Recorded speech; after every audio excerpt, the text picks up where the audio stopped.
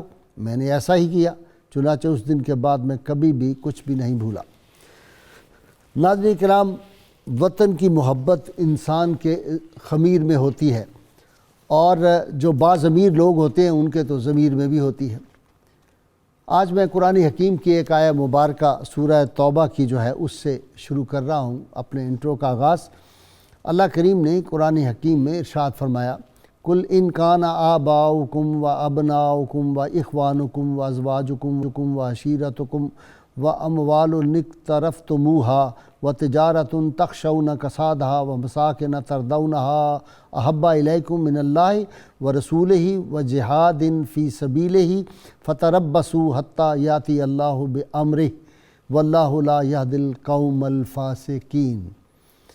اے نبی مکرم صلی اللہ علیہ وسلم، آپ فرما دیں، اگر تمہارے باپ دادا اور تمہارے بیٹے بیٹیاں اور تمہارے بھائی بہنیں اور تمہاری بیویاں اور تمہارے دیگر رشتہ دار اور تمہارے اموال جو تم نے محنت سے کمائے اور تجارت و کاروبار جس کے نقصان سے تم ڈرتے رہتے ہو، اور وہ مکانات جنہیں تم پسند کرتے ہو، تمہارے نزدیک اللہ اور اس کے رسول صلی اللہ علیہ وسلم اور اس کی راہ میں جہاد سے زیادہ محبوب ہیں، تو پھر انتظار کرو یہاں تک کہ اللہ اپنا حکم یعنی عذاب لے آئے، اور اللہ نافرمان لوگوں کو ہدایت نہیں فرماتا۔ ناظرین کرام، اس آیہ مبارکہ سے ہمیں یہ پتہ چلتا ہے کہ پرائرٹی ایک مسلمان کی کیا ہونی چاہیے۔ سب سے پہلے اللہ اور اللہ کے رسول صلی اللہ علیہ وسلم اس کی پرائرٹی ہے، اس کی ترجیح ہے، اول یہ ہونی چاہیے، اور اس کے بعد پھر وطن کی محبت کا یہاں سے پتہ چلتا ہے کہ انسان کو کتنی اپنے وطن سے، اپنے دیش سے اور ماں دھرتی سے کتنی محبت ہوتی ہے۔ رحمت کونین صلی اللہ علیہ وسلم پہ جب پہلی وحی آئی تھی اور سیدہ عائشہ، سیدہ خدیجۃ الکبریٰ طیبہ طاہرہ آپ صلی اللہ علیہ وسلم کو لے کر ورقہ بن نوفل کے پاس گئی تھی، تو انہوں نے اپنی پرانی کتابوں کے حوالے سے جو چیزیں بیان کی وہ لمبی تفصیل ہے۔ اس کے آخر میں یہ تھا کہ آپ صلی اللہ علیہ وسلم جب پیغام حق دیں گے تو آپ کے اہل وطن آپ کو وطن سے بھی نکال دیں گے۔ اس پہ آپ صلی اللہ علیہ وسلم نے بڑی حیرت کا اظہار فرمایا تھا اور فرمایا بہت پریشان ہو کے، کیا وہ مجھے میرے وطن سے بھی نکال دیں گے؟ اسی طرح رحمت کونین صلی اللہ علیہ وسلم کو اپنے وطن سے جو محبت تھی اس کا ایک ثبوت ہمیں ملتا ہے کہ ایک مرتبہ سیدہ عائشہ صدیقہ طیبہ طاہرہ فرماتی ہیں کہ رحمت کونین صلی اللہ علیہ وسلم کی خدمت اقدس میں ایک صاحب آئے تو آپ نے ان سے پوچھا کہ سناؤ مکہ مکرمہ کا کیا حال ہے؟ تو اس نے جب مکہ مکرمہ کے فضائل اور وہاں کی فضا کی باتیں کرنی شروع کی تو رحمت کونین صلی اللہ علیہ وسلم کی چشمان مبارک جو تھی وہ آنسوؤں سے تر ہو گئیں، اور آپ صلی اللہ علیہ وسلم نے اس کو فرمایا کہ یار ہمارا اشتیاق نہ بڑھاؤ۔ حضور صلی اللہ علیہ وسلم آزردہ ہو گئے۔ اسی لیے جب آپ ہجرت فرما رہے تھے تو اس وقت بھی آپ نے وہ جو میں مفہوم عرض کر رہا ہوں، آپ نے فرمایا کہ اے شہر مکہ تو مجھے بڑا عزیز تھا، مجھے تو اس سے بڑا پیار تھا، لیکن کیا کروں، یہ تمہارے یہاں کے رہنے والے مجھے یہاں رہنے نہیں دیتے۔ تو رحمت کونین صلی اللہ علیہ وسلم کو اپنے وطن سے کتنا پیار تھا، اور پھر یہ انبیاء کرام کی سنت بھی رہی ہے۔ سیدنا موسیٰ علیہ السلام نے بڑی دعا کی اور اپنے بنی اسرائیل سے کہا کہ یہ جو بیت المقدس ہے ہمارا مقدس وطن ہے، اس کو فتح کرو، اس کی ترغیب دی اور اس سے محبت کا اظہار۔ سیدنا ابراہیم نے دعائیں کی۔ رحمت کونین صلی اللہ علیہ وسلم جب مدینہ منورہ کو دور سے دیکھتے تھے سواری مبارک کو تیز کر دیتے تھے، مدینہ منورہ کے لیے، وہاں کے پھلوں کے لیے، وہاں کے باغات کے لیے، وہاں کے پیمانوں کے لیے برکت کی آپ نے دعائیں کی۔ تو آج ہمارا موضوع جو ہے وہ ہے جذبہ حب الوطنی، اور اس کے تقاضے کیا ہیں اسلامی تعلیمات کی روشنی میں۔ اللہم صلی علی سیدنا و مولانا محمد وعلی سیدنا علی و سیدتنا فاطمہ و سیدتنا زینب و سیدنا حسن و سیدنا حسین وعلی آل وصحبه وبارك وسلم اللهم صل على سيدنا ومولانا محمد وعلى سيدنا علي وسيدتنا فاطمة وسيدتنا زينب وسيدنا حسن وسيدنا حسين وعلى آله وصحبه وبارك وسلم حب الوطنی کیا ہے، اس کے تقاضے کیا ہے؟ جی غازی صاحب بہت شکریہ. بہت ہی ریلیونٹ موضوع ہے. یہ مارچ کا مہینہ بھی ہے جس کا ایک بڑا ریفرنس قرارداد پاکستان کے حوالے سے ہے، اور ظاہر ہے یہ ایک ایسا موضوع ہے جو ہر وقت ہماری انفرادی اور قومی زندگی کے ساتھ متعلق ہے، اور اس کو کسی بھی صورت نظر انداز نہیں کیا جا سکتا. آپ نے سیرت پاک سے اور قرآن مجید سے بڑے بنیادی ریفرنسز دے دیے ہیں. غازی صاحب وطن کی محبت کیا ہے، اس کی حدود کیا ہیں اور اس کے تقاضے کیا ہیں، اس کو قرآن مجید نے بڑے واضح انداز سے ڈیفائن کیا ہے، بیان فرمایا ہے. جب آپ صلی اللہ علیہ وسلم ہجرت فرما کے مدینہ تشریف لے گئے تو آپ ظاہر ہے جیسے ابھی آپ نے ذکر بھی کیا، اور آپ نے ہجرت کے وقت اس کا جس طرح اظہار فرمایا تھا، تو وطن کی اور مکہ المکرمہ کی یاد جو تھی وہ اکثر موجود رہتی تھی. تو اللہ رب العزت نے آپ صلی اللہ علیہ وسلم کو ایک بشارت دی. وہ بشارت جو ہے وہ وطن سے محبت کی اکثر ڈائمنشنز کو کور کرتی ہے. سورہ قصص کی آیت مبارکہ ہے، اللہ رب العزت نے ارشاد فرمایا ان الذی فرض علیک القرآن لرادک الی معاد.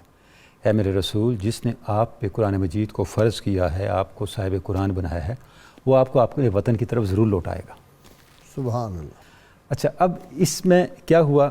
اس کا مطلب یہ تھا، پہلی بات تو اس آیت مبارکہ سے یہ پتہ چلی کہ مکہ المکرمہ کی یاد آپ صلی اللہ علیہ وسلم کی یادوں کے اندر تھی. یعنی جو وطن ہے اس کی محبت انسان کی فطرت کے اندر ہے، اور یہ ایک فطری امر ہے. پہلی بات جتنے لوگ لندن، امریکہ، پاکستان گئے ہوئے، کینیڈا فوت ہوتے ہیں، وہ کہتے ہیں جی ہمیں دفنانا جا کے پاکستان میں، کیونکہ اس کی وجہ غازی صاحب آپ کی روح کی ایک مانست ہوتی ہے اپنے وطن کے ساتھ، ایک قدرتی طور پہ قربت ہوتی ہے. لہذا وہاں پہ جو آپ کو تسکین ملتی ہے وہ کہیں اور نہیں ملتی. ایسا بھی ہوتا ہے کہ آپ دیار غیر میں ہوتے ہیں، لیکن وہاں بھی کئی ایسی جگہیں ہوتی ہیں جہاں آپ کو اپنے وطن کی مماثلت نظر آتی ہے. ایک ناسٹالجک کیفیت میں آپ چلے جاتے ہیں اس کو دیکھتے ہی. ایسا نہیں ہوتا کہ اپنے وطن میں رہ کے آپ پردیس کو یاد کر رہے ہیں، ایسا کبھی نہیں ہوتا. کبھی نہیں ہوتا.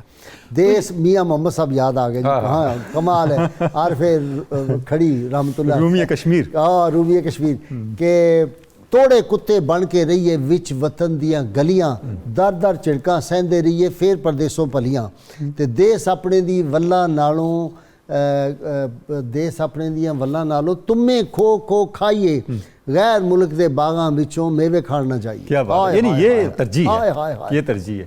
تو پہلی بات تو یہ ہوگی. دوسری بات یہ ہے کہ اب اس آیت مبارکہ کا آغاز قرآن مجید سے کیا، ان الذی فرض علیک القرآن، یعنی آپ نے اپنے وطن کو ڈیفائن قرآن مجید کے ساتھ کرنا ہے. قرآن مجید کے ساتھ سورہ توبہ کی جو آیت مبارکہ بھی آپ نے پڑھی ہے، تعلق اور قرآن مجید کی جو تعلیم ہے اور قرآن مجید کے ساتھ جو آپ کی وابستگی ہے، یہ اب آپ کی پہچان ہے. ٹھیک. اور جو مادی پہچانیں ہیں وہ اس پہچان کے ماتحت ہوں گی. ٹھیک. اب آپ کا وطن بدل گیا، یعنی اب وطن سے مراد کچھ اور ہوگا. وہ کیا ہوگا؟ جب آپ صلی اللہ علیہ وسلم مکہ تشریف لے آئے، مکہ فتح ہو گیا، اور یہ قرآن مجید کی یہ بشارت سچ ثابت ہو گئی. چاہیے تھا کہ آپ مکہ میں قیام فرما لیتے، اللہ کا ایک وعدہ تھا، پورا ہو گیا. ٹھیک. لیکن آپ نے مکہ میں قیام نہیں فرمایا. آپ نے قیام کہاں فرمایا؟ مدینہ طیبہ میں. آپ نے بتا یہ دیا کہ اسلام نے جو تعلیم دی ہے اس میں وطن کی بنیاد وہ نہیں ہے جہاں آپ پیدا ہوئے، وطن کی بنیاد وہ نہیں ہے جہاں آپ کی سکونت ہے، جس آیت کا آپ نے ذکر بھی کیا، بلکہ وطن کی بنیاد وہ جگہ ہے جہاں آپ نے اپنے محبوب حقیقی کے لیے ہجرت کی ہے. واہ واہ واہ واہ. یہ کیا ہے؟ ہجرت سوئے دوست. آپ کا وطن وہی ہے جہاں آپ کا محبوب حقیقی ہے، جہاں ذات حق ہے. اگر آپ اس کو نہیں سامنے رکھیں گے تو یہ اس کا یہاں سے وطن کا تصور بدل گیا. بالکل ٹھیک ہے جی. جی قوم اوطان سے نہیں بنتی. اس پہ بھی آتے ہیں. جی بسم اللہ الرحمن الرحیم والصلاة والسلام علی اشرف الانبیاء والمرسلین. غازی صاحب یہ جو موضوع ہے اس پر قرآن مجید کی بہت ساری آیات بھی ہیں, نبی علیہ السلام کے فرامین بھی ہیں, صحابہ کرام کے اقوال اور واقعات بھی ہیں. سب سے پہلے بنیادی بات یہ ہے کہ جو آپ نے حضرت ورقہ بن نوفل کا ذکر کیا, اس کو امام سہیلی الروض الانف میں اس روایت کو لائے ہیں, اور جس عنوان کے تحت اس روایت کو لائے ہیں وہ عنوان ہے حب الرسول وطنہ. نبی علیہ السلام کی اپنی وطن کے ساتھ محبت, اس کے تحت انہوں نے اس روایت کو ذکر کیا.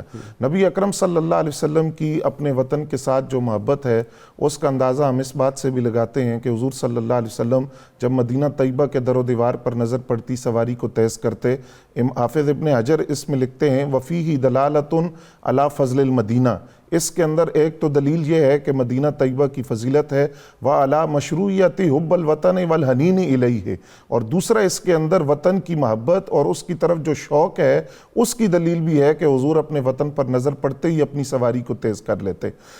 دوسری بات یہ کہ امام راغب اصفہانی نے بڑی تفصیل کے ساتھ وطن کی محبت پر لکھا ہے. آپ فرماتے ہیں کہ جو پاکیزہ آدمی ہوتا ہے اس کی جو فطرت ہے اس کے خمیر کو وطن کی محبت کے ساتھ گوندا گیا ہوتا ہے, اس کی جبلت کے اندر وطن کی محبت رکھی جاتی ہے. فرماتے ہیں اگر وطن کی محبت کسی کے دل میں نہ ہو تو پسماندہ ممالک وہ ویران ہو جائیں. یہ وطن کی محبت ہوتی ہے جس کی وجہ سے ملک ترقی کرتا ہے, جہاں بھی چلیں وہ کھینچ کے واپس لاتی ہے. بالکل. حضرت عبداللہ ابن عباس رضی اللہ تعالیٰ عنہ سے ایک شخص نے شکایت کی رزق میں کمی کی, تو آپ نے فرمایا کہ اگر رزق کے معاملے میں لوگ اسی طرح قناعت کریں جس طرح وطن کے معاملے میں قناعت کرتے ہیں, کہ جس طرح وطن پسماندہ ہوتا ہے لیکن لوگ وطن سے محبت کی وجہ سے اپنے وطن میں ٹھہرے رہتے ہیں, اسی طرح اپنے رزق پر قناعت کرو.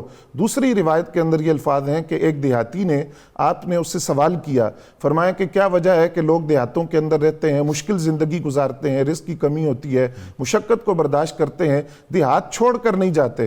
تو اس نے عرض کیا کہ حضور بات یہ ہے کہ اگر لوگوں میں وطن کی محبت نہ ہو تو یہ پسماندہ ممالک وحشت اور اجڑ جائیں, وحشت کا شکار ہو جائیں, تنگی اور تاریکی کا شکار ہوں, اور لوگ جا کر ان ترقی یافتہ ممالک میں آباد ہوں اور وہاں لوگوں کے رہنے کی گنجائش نہ رہے. میں آتا ہوں جی عبداللہ حمید گل صاحب.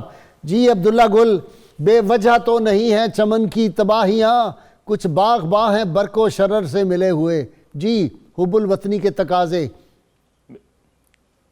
بسم اللہ الرحمن الرحیم. شکریہ غازی صاحب. کم از کم ایک پروگرام ایسا ہے جس کو کلمہ سے شروع کیا جاتا ہے, قرآن کی آیات سے شروع کیا جاتا ہے, اس کے اندر حمد و ثنا ہوتی ہے, اس کے اندر نعت ہوتی ہے. لیکن بہرحال میں تو اس پہ آپ کو خراج تحسین پیش کر سکتا ہوں, دعا کر سکتا ہوں, آپ کے ٹی وی کے لیے دعا کرتا ہوں. حب الوطن کے جو تقاضے ہیں اس میں یہ بھی شامل ہے جو ابھی آپ نے کیا, جو آج آپ پروگرام کر رہے ہیں, یہ بھی حب الوطنی کے ہی تقاضے ہیں. لیکن ایک بہت عرصے سے سرج جاری ہے ہم پہ, ایک اندیکھی جنگ کے اندر ہم دھکیل دیے گئے ہیں, جہاں ہم سے جو ہے وہ روح محمد ہمارے جسموں سے کشید کی جا رہی ہے. اور ساتھ ہی ساتھ جیسے ابھی دونوں اسکالرز حضرات نے فرمایا کہ حضور پاک صلی اللہ علیہ وسلم کی جو محبت وطن کے ساتھ تھی وہ کیا تھی, تو یہ بھی اسی کا ایک حصہ ہے جس کے ذریعے ہمارے وطن کے متعلق اور ہمارے وطن کے ان اداروں کے متعلق جو ہمارے دفاعی ادارے ہیں, جو ہمارے محافظین ہیں, اور اس میں سب شامل ہوتے ہیں, یہ نہیں ہے کہ اس میں سول بیوروکریسی شامل نہیں ہوتی, اس کے خلاف ایک سوچے سمجھے انداز کے اندر ہمارے دلوں میں بغض پیدا کر دیا گیا. اور نتیجہ یہ نکل رہا ہے کہ آج آپ دیکھ لیں کہ پاکستان کے پاس الحمدللہ لہلہاتے کھیت ہیں. آپ نے ابھی خود اس کا ذکر کیا, چاروں طرف آپ نکل جائیں یہاں سے راولپنڈی اسلام آباد سے تو آپ کراچی تک الحمدللہ آپ کو فصلیں ہی فصلیں ملیں گی, لیکن 33% لوگ جو ہے سطح غربت سے نیچے رہ رہے ہیں. اس کی وجہ دو ہے. ایک تو یہ کہ جس مقصد کے لیے پاکستان حاصل کیا تھا وہ پاکستان کا مقصد جو ہے وہ ادھورا رہ گیا, اور دوسرا اس کے اندر پرابلم یہ آ گئی کہ پاکستان جو ہے وہ دنیا کے نظاموں کو چیلنج کر بیٹھا, اور وہ اپنی جبلت کے اندر جو ہے وہ ایک ان تمام نظاموں کی نفی کرتا ہے. سوویت یونین کے بعد ان کا نظام گر گیا, اور پھر جو ہے اب امریکہ کا نظام جو ہے وہ افغانستان کے اندر ہم نے ابھی جو ہے وہ 29 فروری کو گرتے ہوئے دیکھا. اب مسئلہ یہ ہے کہ نیا نظام کون لائے گا. نیا نظام قوت ایک ایسی جو کہ دفاعی قوت بھی ہو، جو معاشی قوت بھی ہو، جس کے اندر افرادی قوت بھی ہو، جس کے اندر سینٹرل ایشیا کے جو نیچرل ریسورسز ہیں وہ آپ کے سنگم پہ لگ رہے ہوں، جہاں آئل اینڈ گیس ریسورسز جو ہیں وہ آپ کے بارڈر کے اوپر آ رہے ہوں، اور جہاں ساؤتھ ایسٹ ایشیا کے ہیومن ریسورسز ہوں آپ اس کے بالکل بارڈر کے اوپر بیٹھے ہوں۔ اب ایسے ملک کو جو ہے وہ خالی تو نہیں چھوڑا جا سکتا، اس کے لیے نت نئے تجربے کیے جاتے ہیں، اور ہم محبت کرتے ہیں پاکستان سے۔ پاکستان ایک نظریے کا نام بلکہ ایک عشق کا نام ہے۔ یہ عشق ہے مجھے اپنے ملک سے، اپنے وطن سے، اپنے رسول سے۔ اگر میں نے اپنے ملک سے، اپنے رسول سے عشق نہ کیا تو میں بندہ ہی کیا ہو گیا؟ میں تو پھر اللہ کا بندہ ہی نہ ٹھہرا، جو میرے نام کا مطلب ہے۔ پاکستان ہمارا عشق ہے، اگر ہمارے جسم کو کاٹا جائے تو ہمارے اندر سے سبز خون نکلے گا۔ آپ کے نالین پاک کے تصدق حاصل کیا گیا۔ یہ اس ملک وہ ہے جہاں سے رحمت کونین صلی اللہ علیہ وسلم کو محبت کی خوشبوئیں جاتی تھی۔ یہ حضور صلی اللہ علیہ وسلم نے اللہ سے ہمیں لے کر دیا یہ پاکستان۔ جی ڈاکٹر تلولی صاحب، ایمان کی ایک نشانی یہ بھی ہے کہ وطن عزیز پاکستان سے محبت، جو آدمی اس وطن سے محبت نہیں کرتا مجھے لگتا ہے اس کا ایمان ہی نہیں ہے۔ راج صاحب، ایک بڑی امپورٹنٹ بات جس طرف ہم یہاں اشارہ کرنا چاہیں گے وہ یہ ہے کہ جس طرف ہم نے بات شروع کی تھی کہ وطن کا تصور کیا ہے ہمارے نزدیک، کہ وطن صرف ایک مٹی اور خاک کے ڈھیر کا نام نہیں ہے، خطے کا نام نہیں ہے۔ وطن اس جگہ کا نام ہے جو آپ کی آئیڈیالوجی کو میٹیریلائز کرتا ہے، آپ کی آئیڈیالوجی کو مجسم کر کے آپ کے سامنے لاتا ہے۔ اور اس وقت گائی صاحب پوری دنیا میں پاکستان اس تصور کی عملی صورت ہے، ٹھیک، یعنی وہ تصور وطن کا جو قرآن مجید ہمیں دیتا ہے، جو سیرت پاک سے ملتا ہے۔ دیکھیں آپ نے فرمایا میں نے جاہلیت کے تمام بتوں کو اپنے قدموں تلے رون دیا ہے۔ اس کا مطلب یہ ہے کہ اب وطن کے اس روایتی بت کو لے کے نہیں چل سکتی ملت اسلامیہ، اگر وہ حقیقی معنوں میں ملت اسلامیہ ہے۔ تو اس تعلیم کا عملی مظہر کیا ہے؟ وہ پاکستان ہے، کیونکہ پاکستان جو ہے وہ ایک آئیڈیالوجی پہ وجود میں آیا ہے، اور یہ بالکل ایک آپ دیکھیں اس کی کوئی نظیر آپ کو دنیا کی تاریخ میں نہیں ملے گی۔ تو یہ رنگ اور نسل کی بنیاد پہ وطن پاکستان وجود میں نہیں آیا۔ یہی وجہ ہے گائی صاحب، ہر ملک کے باسیوں نے وہ ملک بنایا ہے۔ جرمنز نے جرمنی بنایا نا، پاکستانیوں نے پاکستان نہیں بنایا، پاکستان نے پاکستانی بنائے ہیں۔ واہ واہ واہ واہ، مجھے یہ بتائیں پاکستان سے پہلے کون پاکستانی تھا؟ ٹھیک، بلوچ تھے، پنجابی تھے، سندھی تھے، پختون تھے، کشمیری تھے، بلتی تھے، یہ سارے لوگ تھے، بنگالی تھے۔ جب پاکستان بن گیا تو پھر پاکستانی وجود میں آ گئے۔ یعنی یہ بالکل ایسی ترتیب ہے جس کی آپ کو دنیا میں کوئی مثال نہیں ملتی۔ ٹھیک جی، ہاں جی، خدا کرے کہ میری عرض پاک پر اترے وہ فصل گل جسے اندیشہ زوال نہ ہو۔ حب الوطنی کے تقاضے ایک یہ بھی ہے کہ اس وطن سے ٹوٹ کے محبت کی جائے، اس کی خدمت کی جائے، اس کے رہنے والوں کی خدمت کی جائے۔ یہاں یہ نہیں کہ ماسک جو ہے وہ اگر 15-20 روپے کا تھا تو 150 روپے کا بنا دو، اگر وہ جو فلوڈ ملتا ہے وہ اس کو مہنگا کر دو، ان دنوں چیزوں کی مہنگائی انتہا پہ پہنچا دو۔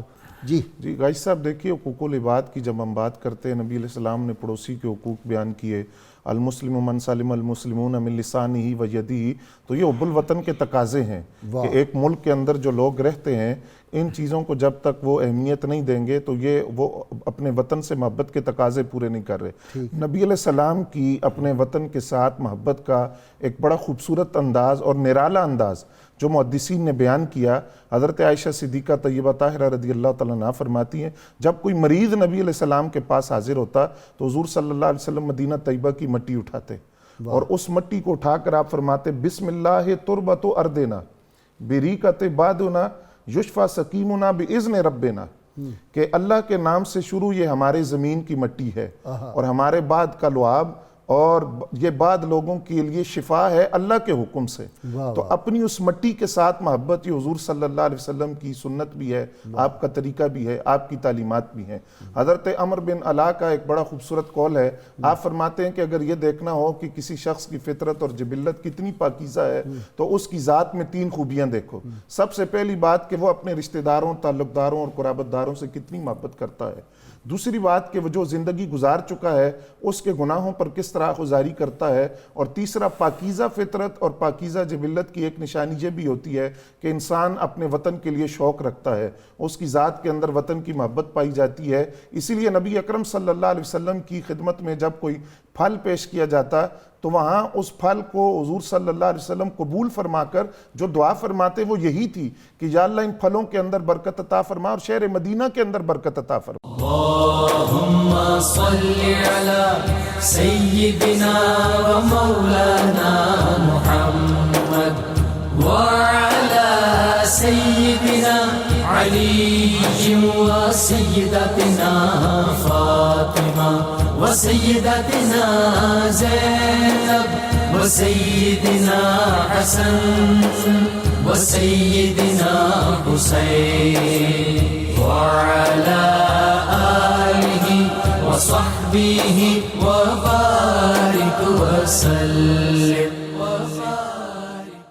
اللهم صل على سيدنا ومولانا محمد وعلى سيدنا علي وسيدتنا فاطمة وسيدتنا زينب وسيدنا حسن وسيدنا حسين وعلى آله وصحبه وبارك وسلم. امن ندیم قاسمی کے میں نے شعر سے شروع کیا تھا اپنا پروگرام کہ خدا کرے کہ میری عرض پاک پر اترے وہ فصل گل جسے اندیشہ زوال نہ ہو. یہاں جو پھول کھلے وہ کھلا رہے صدیوں، یہاں خزاں کو گزرنے کی بھی مجال نہ ہو. اور یہاں جو سبزہ اگے وہ ہمیشہ سبز رہے اور ایسا سبز کہ جس کی کوئی مثال نہ ہو. خدا کرے نہ خم ہو سر وقار وطن اور اس کے حسن کو تشویش ماہ و سال نہ ہو. ہر ایک فرد ہو تہذیب و فن کا اوج کمال، کوئی ملول نہ ہو کوئی خستہ حال نہ ہو. اور خدا کرے کہ میرے ایک بھی ہم وطن کے لیے حیات جرم نہ ہو، زندگی وبال نہ ہو. جی عبداللہ گل، ہم تو ہر وقت دعائیں کرتے ہیں اللہ اس مملکت کو سلامت رکھے. جی غازی صاحب، میں ایک آپ کی اجازت سے آپ کو ایک قائد اعظم کا کوٹ کرنا چاہتا ہوں کہ نام کے اوپر جو پاکستان کو کہتے ہیں کہ جی پاکستان کیا ہے کیا نہیں، یہ وہ سن لیں ذرا، لبرل اور جتنے وہ سیکولر ہیں وہ کان کھول کے سن لیں. جی The adoption of the Western economic theory will not help us in our goal of creating a happy and contented people. We must work our destiny in our own way and present to the world an economic system based on true Islamic concept of equality, of manhood and social justice. Wow. We will thereby be fulfilling our mission as Muslims and giving to humanity the message of peace which alone can save it and secure the welfare, happiness and prosperity of mankind. Quaid Azam کے opening remarks تھے state bank of Pakistan, Karachi, پہلی جولائی 1948. لیکن کیا پاکستان ذخیرہ اندوزوں کے لیے بنایا گیا تھا؟ کیا پاکستان جو ہے غریبوں پہ ظلم کرنے کے لیے بنایا گیا تھا؟ کیا پاکستان جو ہے وہ انصاف کے تقاضے غریبوں اور امیروں کے لیے طاقتور اور کمزور؟ عبداللہ گل، آپ سے بات ہوتی رہے گی. جی ڈاکٹر صاحب کرنا کیا چاہیے؟ آپ ذرا ادھر صاحب اس پہ بڑی واضح ایک دو تین چار باتیں بتائیں. قرآن مجید نے ہمیں بڑی واضح ہدایت دی ہے. ارشاد ربانی وَأَعِدُّوا لَهُم مِّن قُوَّةٍ وَمِن رِبَاطِ الْخَيْلِ کہ اہل ایمان کو چاہیے کہ وہ اپنے وطن کی حفاظت کے لیے اپنی قوت اور اپنے لشکر تیار رکھیں. ٹھیک ہے. اچھا کس کے لیے تیار رکھیں؟ بڑی قابل غور بات یہ ہے، ترہبون بہ عدو اللہ وعدوکم وآخرین من دونہم لا تعلمونہم اللہ یعلمہم، تاکہ ان کی استیاری سے اللہ کے دشمنوں پر اور ان کے دشمنوں پر ان کا روب رہے. وہ کئی طرح کے دشمن ہیں، ایک وہ دشمن جو نظر آتے ہیں اور ایک وہ دشمن جو نظر نہیں آتے. ٹھیک. دیکھیں سوسائٹی کے اندر غازی صاحب ہر جگہ پہ یہ ہوتا ہے، ہر وہ قوم جس میں پوٹینشیل ہو اس کے خطرات بھی اتنے ہی بڑے ہوتے ہیں. ٹھیک. پاکستان اپنے قیام کے بعد سے جن مقاصد کے لیے بنا تھا، اگر وہ مقاصد آگے بڑھتے تو غازی صاحب وہ مقاصد دنیا کے نظام کو بدلنے والے مقاصد ہیں. ٹھیک ہے. مجھے یہ بتائیں میں یہ ان کو روکنے کے اب کیا کرنا چاہیے؟ پہلی بات غازی صاحب یہ ہے، کیا کرنا چاہیے غازی صاحب پہلی بات یہ ہے ہمیں اپنی نوجوان نسل کے اندر، اور غازی صاحب اس چیز کو ہم بالکل بھول گئے ہیں، نوجوان نسل کے اندر، قوم کے اندر اس شعور کو جو ہے وہ فروغ دینا چاہیے کہ ہندو ذہنیت کیا ہے. ٹھیک ہے. بنیادی بات یہ ہے. ٹھیک ہے. دیکھیں غازی صاحب مودی ہندو ذہنیت کے خلاف جی ہم بات نہیں کر سکتے. غازی صاحب میں ایک جملہ آپ کو کہنا چاہوں گا. مودی نے اپنی پارلیمنٹیرین سے گفتگو کی اور کہا کہ یہ آپ دیکھ رہے ہیں میں کیا کر رہا ہوں, یہ ابھی پہلا سٹیپ ہے, آگے دیکھیے گا میں کیا کرتا ہوں. غازی صاحب جب تک آپ اس ذہن کو نہیں سمجھتے, میں آپ کی کا پیشاب مسلمانوں کو زبردستی ہندوستان میں پلایا گیا. غازی صاحب میں عرض کرتا ہوں, اگر قائد اعظم اور اقبال ہندو ذہنیت سے آگاہ نہ ہوتے پاکستان کبھی نہ بنتا. ٹھیک, پاکستان کیوں بنا؟ قائد اعظم نے فرمایا ہندو نے ہمیں ایک دیوار کے ساتھ لگایا, وہ تو کبھی پاکستان بنانے کے لیے تیار ہی نہیں تھے, یہ فیزیبل نہیں تھا, یہ ہندو تعصب تھا. غازی صاحب جب تک آپ اپنی پہلے نوجوان نسل کو ہم نظریہ پاکستان سے روشناس کرائیں. غازی صاحب نظریہ پاکستان سے بھی پہلے ہندو ذہنیت سے آشنا کریں, انہیں پتہ چلے نظریہ پاکستان ہے کیا. ٹھیک. غازی صاحب نظریہ پاکستان کیوں وجود میں ہے, دو قومی نظریے پہ یہ قوم کیوں آئی؟ اس کی وجہ یہ ہے کہ آپ کی بقا کو خطرہ کس سے تھا, آپ اس بات کو کیوں نہیں سمجھتے. آپ کے گھر کو آگ لگانے والے ہیں اور آپ پانی کے چکر میں اور آگ جو لگا رہے ہیں ان کو آپ معاف کر رہے ہیں, ان کو آپ بالکل فراموش کر رہے ہیں. یہ تو آپ اپنے مستقبل کو اپنے ہاتھوں سے تباہ کر رہے ہیں. نمبر 2, اس کے بعد آپ نظریہ پاکستان کی حقیقی جو معنویت ہے اس سے قوم کو آشنا کریں اور قوم کو اس کے لیے تیار کریں کہ آپ کا مستقبل کس کے اندر ہے. اور اقبال نہ پڑھائیں لوگوں کو. ایسے چھوٹا سا شاعر تھا, پھر کسی چیز کی بھی ضرورت نہیں ہے. اقبال مقدر کو کہتے ہیں, اقبال نہ پڑھانے کا مطلب اپنے مقدر کو تباہ کرنا ہے. اچھا, اس قوم کی اقبال مندی اقبال کے ساتھ. اور اقبال کو گالی دینا ٹی وی پہ بیٹھ کے, اس سے بندہ ذرا اس کا ٹوٹ ٹپا بھی تو بنتا ہے. غازی صاحب آپ دیکھ لیں کہ جو اپنی بنیاد کو منہدم کرے وہ گھر نہیں ہوتا, وہ قبر ہوتی ہے. جو اپنے بڑوں کو گالی دے وہ کون ہوتا ہے؟ غازی صاحب جو اپنے بڑوں کو گالی دے اس کو اپنے بڑوں کا ہوش ہی نہیں ہے. ڈی این اے کرانا چاہیے. اصل کیا ہے؟ جی نیکسٹ, اپنی آئیڈیالوجی کو غازی صاحب آپ جو ہے ڈیفائن کریں, اپنی نسل نو کو اس پہ لے کے آئیں. جب تک آپ اس پہ نہیں آتے غازی صاحب, مجھے میں عرض کرنا چاہتا ہوں پاکستان کی وحدت کی اساس کیا ہے؟ بھئی پاکستان کے بعد بنے ہیں, کس بنیاد پہ بنے ہیں؟ رنگ, نسل, کس سوائے نظریہ کہ آپ کے پاس حرف اشتراک کیا ہے؟ وہ نظریہ کیا ہے؟ وہ لا الہ الا اللہ محمد رسول اللہ. یہی تو علامہ کا ڈیبیٹ تھا ان لوگوں کے ساتھ جو یہ کہتے تھے کہ بھئی قومیں وطن سے بن سکتی ہیں. تو علامہ کی زندگی کا آخری ڈیبیٹ کیا تھا؟ اور قائد اعظم کی زندگی کا آخری ڈیبیٹ جس طرف عبداللہ گل نے اشارہ کیا, یہ قائد اعظم کی زندگی کی آخری پبلک سپیچ ہے. بالکل ایک آپ کو آئیڈیالوجی کی طرف لے کے آ رہے ہیں. اور علامہ کی زندگی کی آخری جو عوامی تحریر چھپی ہے وہ یہی ہے کہ بمصطفیٰ برساں خویش راکی تھی گھر بہو نہ رسیدی تمام بھولا حبیب. اللهم صل على سيدنا ومولانا محمد وعلى سيدنا علي وسيدتنا فاطمة وسيدتنا زينب وسيدنا حسن وسيدنا حسين وعلى آله وصحبه وبارك وسلم. اللهم صل على سيدنا ومولانا محمد وعلى سيدنا علي وسيدتنا فاطمة وسيدتنا زينب وسيدنا حسن وسيدنا حسين وعلى آله وصحبه وبارك وسلم. جی غازی صاحب, وطن کی محبت کے حوالے سے پہلا تقاضا جو بنیادی ہمیں سمجھنا چاہیے وطن کا دفاع ہے. اور دفاع وطن کے حوالے سے ہم قرآن مجید سے اور جو دفاع وطن کرتے ہیں, جو محافظان پاکستان ہیں, ان کا بھی احترام کریں. بالکل. وطن کے دفاع کے حوالے سے اگر ہم قرآن مجید سے رہنمائی لیں تو وہاں حضرت موسیٰ علیہ السلام کی قوم کے حوالے سے موجود ہے کہ ان کو لڑنے کی اجازت دی گئی وطن کے دفاع کے لیے. ان سے کہا گیا کہ وہ ملک جو تمہارا تھا, وطن تھا, جس پر لوگ قابض ہو چکے, ان کے خلاف لڑو. تم پر فرض کیا گیا ہے کہ ان کے خلاف لڑ کر ان سے اپنا وطن واپس لو. اور موسیٰ علیہ السلام نے بھی اپنی قوم سے وہ کہا, حدیث پاک آپ صلی اللہ علیہ وسلم جو وطن کی حفاظت کرتے ہیں راتوں کو, اللہ تعالیٰ ان کے درجات ہر لمحے بڑھاتا رہتا ہے. قبر میں سوالات سے ان لوگوں کو خلاصی دی گئی کہ ان سے قبر میں سوالات نہیں ہوں گے جو وطن کی, اسلام کی اور وطن کی سرحدوں کا دفاع کرتے ہیں. نبی اکرم صلی اللہ علیہ وسلم نے سب سے پہلے جس جنگ میں حصہ لیا, جس کے بارے میں روایت ہے کہ آپ تیر اٹھا کر دیتے تھے, وہ وطن کے دفاع کے لیے لڑی گئی تھی. اور بعد سیرت نگاروں نے یہ لکھا کہ جب ہم غزوات کو پڑھتے ہیں تو غزوات کے اس پس منظر کو بھی سمجھنا چاہیے کہ یہ وطن کا دفاع بھی ہو رہا تھا اور وطن کے دفاع کے لیے بھی یہ جنگیں لڑی جا رہی تھی. اب اسی وطن کے دفاع کے والے سے کی غالباً ہے جی بالکل بات کر جی اور پھر آپ یہ دیکھیے غازی صاحب یہاں بنیادی بات کہ وطن کے دفاع کے مختلف طریقے ہیں، یہ کسی ایک کی ذمہ داری نہیں بحیثیت پاکستانی اور ایک ملک میں رہنے کے، یہ ہر شخص کی ذمہ داری، اور وہ خود نبی علیہ السلام نے بیان کیا اس دفاع کا طریقہ کہ اگر کوئی غلط بات کرتا ہے، غلط کام کرتا ہے، سب سے پہلے اس کو ہاتھ سے روکو، ہاتھ سے نہیں روک سکتے تو زبان سے اس کو روکو، زبان سے نہیں روک سکتے تو کم از کم دل میں اس کو برا سمجھو۔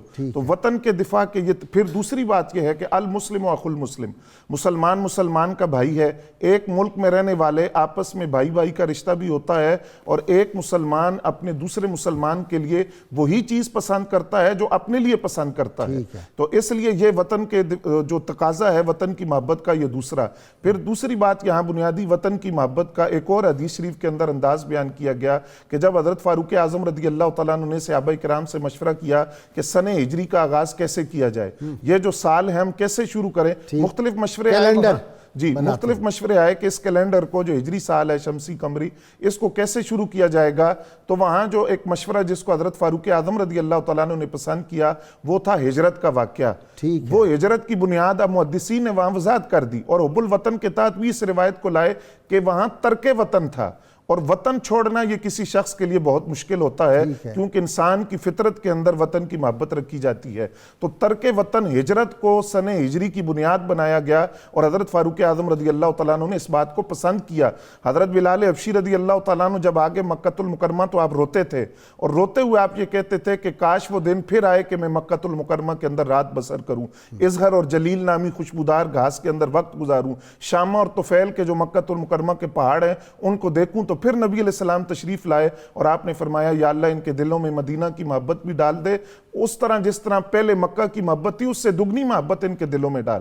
اور صحابہ کرام کا مدینہ طیبہ آ کر جو بخار میں مبتلا ہو جانا، اس میں محدثین نے لکھا اس کی ایک وجہ اپنے وطن سے دوری تھی کہ وہ اپنا وطن چھوڑ کر آئے تھے۔ لیکن پھر وہ جو خاک شفا چہروں پہ اور بدنوں پہ ملی اس سے شفا ملی۔ جی بالکل۔ تو آج کرونا وائرس کے لیے میرا یہ خیال ہے طالب علمانہ، اور یقین ہے میرا اس بات پہ کہ وہ خاک شفا جو ہے وہ آج پوری دنیا میں بھجوائی جائے مسلمان ممالک میں، اور وہ اپنے بدنوں پہ مل لیں انشاءاللہ تعالیٰ۔ کوئی کرونا وائرس جو ہے وہ قریب نہیں پھٹک سکتا۔ جی غازی صاحب ہمیں یہ بھی دیکھنا چاہیے کہ یہ جہاں سے شروع ہوا وہ لوگ بھی تو اسلام کی طرف گئے، انہوں نے بھی تو کہا کہ اپنے گھروں میں قرآن رکھو، اور وہ بھی مساجد کے اندر گئے اور مسلمانوں سے کہا کہ تم دعا کرو۔ تو اسلام کے دامن میں تو ہر چیز موجود ہے، ہر چیز کی رہنمائی موجود ہے، نبی علیہ السلام کے فرامین موجود ہیں، تو یہ رجوع اللہ کا موقع ہے۔ عبداللہ گل، کیا کرنا چاہیے اور تم کیا کرو گے اور ہم کیا کریں گے اور ہمیں کیا کرنا چاہیے؟ میں تو اب بوڑھا ہو رہا ہوں، لڑ کے لڑائی۔ چانکیہ کی پالیسی کو سمجھنا چاہیے کہ چانکیہ کیا کہتا ہے۔ جو ہندوستان کی بات ہوئی، چانکیہ یہ کہتا ہے کہ جو آپ کا پڑوسی ہے وہ آپ کا دشمن ہے، اور جو پڑوسی کا پڑوسی ہے وہ آپ کا دوست ہے۔ اب آپ ہندوستان کو دیکھ لیں کہ ہمارے پڑوسی کے ساتھ ان کا کیا تعلق ہے اور ہمارے ساتھ کیا تعلق ہے، اور یہ سب کے ساتھ ایکولی اپلیکیبل ہے۔ دوسری بات اس کے اندر اقبال کی ہوئی۔ اقبال کو تو ہم نے جو ہے وہ بالکل اپنے ہر چیز سے نکال باہر کیا، کوہ دمن سے نکال دیا ہم نے۔ اقبال کو آپ ایران میں دیکھیں، میں آپ کو بتاتا ہوں کہ میرے ایک تاجکستان کے سفیر تھے، وہ مجھے ملے کچھ عرصہ پہلے، اور انہوں نے اقبال کی جو ہے زبردست قسم کی جو ہے وہ پورے اشعار ان کو یاد تھے۔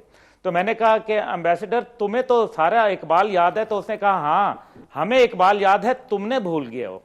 یہ اتنا میرے لیے امبیرسمنٹ تھی کہ میں آپ کو بیان نہیں کر سکتا۔ اسلامیات سے دینیات کا سفر کیسے طے ہوا؟ اسلامیات تو اسلام پڑھاتی تھی، یہ دینیات تو دین ہے، اور دین کوئی بھی ہو سکتا ہے۔ اب مسئلہ یہاں یہ ہے کہ سورہ انفال، سورہ توبہ، سورہ محمد، وہ تمام جو کہ ہمیں ریزسٹنس کے اوپر جو ہے وہ کھڑا کرتے تھے، جو ہمارے اندر جو ہے وہ ایک جس کو کہتے ہیں آتش عشق میں کودنے کے لیے ہمیں تیار کرتے تھے۔ اور وہ عشق کیا تھا؟ وہ عشق رسول صلی اللہ علیہ وسلم تھا، وہ عشق اللہ ہے، وہ عشق وطن ہے۔ اور کیا پاکستان اور اسلام ایک ہی تصویر کے دو رخ نہیں ہے؟ کون کہتا ہے کہ پاکستان جو ہے وہ عبداللہ گل، آپ کا بہت شکریہ۔ میں تو بار بار بوڑھا ہو گیا یہ کہتے ہوئے کہ پاکستان کی بقا رحمت کونین صلی اللہ علیہ وسلم کی ناموس کی حفاظت سے وابستہ ہے۔ جب تک پاکستان کا مطلب کیا لا الہ الا اللہ محمد رسول اللہ لگتا رہے گا، یہ پاکستان کی حفاظت اور اللہ کی رحمتیں اس کو جو ہیں وہ اپنے جلوں میں رکھیں گی۔ آپ کا بہت شکریہ، آپ دونوں مہمانوں کا بھی شکریہ۔ ناظرین کرام، کتاب الشفا سے نسخے کا جی وقت ہو گیا۔ صحت اور تندرستی کا عمل ہے جی. جو شخص کثرت کے ساتھ یا سلاموں کا ورد کرے گا تو اللہ تعالیٰ اسے موت کے علاوہ ہر قسم کے مرض سے بچائے رکھے گا. کرونا وائرس سے بھی انشاءاللہ تعالیٰ محفوظ رہیں گے. سیدنا علی مرتضیٰ شیر خدا ارشاد فرماتے ہیں جس شخص کی دل میں اللہ تعالیٰ کا ڈر ہوتا ہے تو وہ تقوی اور پرہیزگاری اختیار کرتا ہے اور وہی شخص کامیاب و کامران ہے. اور آج میں حفیظ طائب صاحب کی وہ دعائیہ نعت جو ہے وہ اپنے سامعین کے ساتھ اپنے ناظرین کے ساتھ شیئر کرنا چاہتا ہوں اور یہ پڑھیں آج پورے درد دل سے. دے تبسم کی خیرات ماحول کو یا رسول اللہ صلی اللہ علیہ وسلم، دے تبسم کی خیرات ماحول کو، ہم کو درکار ہے روشنی یا نبی. ایک شیریں جھلک ایک نوری ڈھلک، تلخ و تاریک ہے زندگی یا نبی. اور اے نوید مسیحا تیری قوم کا حال عیسیٰ کی بھیڑوں سے ابتر ہوا، اس کے کمزور اور بے ہنر ہاتھ سے چھین لی چرخ نے برتری یا نبی.